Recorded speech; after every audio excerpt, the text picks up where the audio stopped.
অনেক অনেক দিন আগে এক শান্ত ও কোমল দিনে সূর্য আর বাতাস আকাশে গল্প করছিল। তুমি জানো তো প্রিয় সূর্য, আমি তোমার চেয়ে অনেক বেশি শক্তিশালী। আমি শুধু এক নিঃশ্বাসেই গাছকে দুলিয়ে দিতে পারি, পাহাড় কাঁপিয়ে দিতে পারি। তুমি এমন কথা বলছো কেন আমার বন্ধু? আমরা দুজনেই আমাদের নিজস্ব শক্তিতে সমান বলীয়ান। শক্তি মানে শুধু জোর নয়, কখনো কখনো তা মনের মধ্যেও থাকে। বাতাস বিরক্ত হয়ে বলল, তাহলে তুমি বলতে চাও আমি যথেষ্ট শক্তিশালী নই?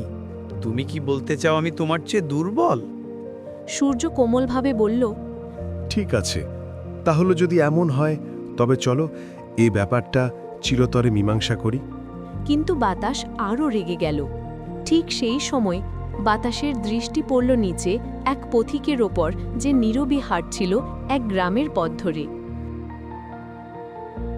একটা চ্যালেঞ্জ দিই, দেখা যাক আসলে কে বেশি শক্তিশালী। ওই দিকে দেখো, ওই যে মানুষটা যে হেঁটে যাচ্ছে, চল দেখি আমরা দুজনে কে ওর গলায় থাকা মাফলার আর কোট খুলিয়ে নিতে পারি। বাতাস প্রথমে ধীরে ধীরে বয়ে গেল। মানুষটার মাফলার আর কোট নরম বাতাসে উড়ে উঠল, মৃদু হাওয়ায় দুলতে লাগল। কিন্তু যখন বাতাস জোরে বইতে লাগল, ক্রমশ আরও প্রখর হয়ে উঠল, তখন পথিক তার কাপড় আরও শক্ত করে আঁকড়ে ধরল এবং ঝড়ের দিকে ঝুঁকে দাঁড়াল।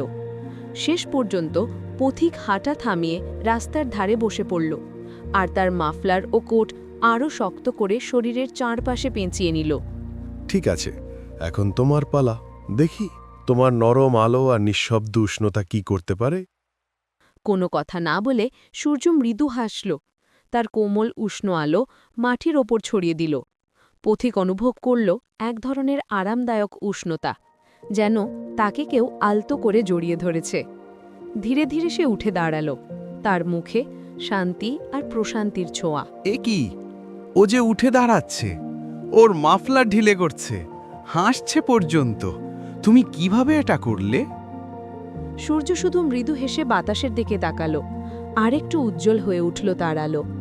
ভরসায় ভরা সেই আলোয় পথিকের কপালে ঘাম জমল, আর কোমল উষ্ণতার স্পর্শে সে তার মাফলার ও কোট খুলে ফেলল। নিজেকে হালকা আর মুক্ত মনে করতে লাগল। আমি আজ সত্যিই কিছু শিখেছি। কোমলতা এমন জায়গায় পৌঁছায় যেখানে শক্তি পারে না। এখন যেহেতু তুমি বুঝেছ, চল একসাথে কাজ করি। আমার উষ্ণতা আর তোমার হাওয়া মিলিয়ে যেন পথিকের যাত্রা আনন্দময় ও আরামদায়ক হয়। এবং সেই দিন থেকে সূর্য আর বাতাস একসাথে কাজ করতে শুরু করল। আলো আর বাতাস মিলিয়ে পৃথিবীকে করে তুলল একেবারে ঠিকঠাক, না বেশি গরম না বেশি ঠান্ডা, ঠিক যেমন হওয়া উচিত।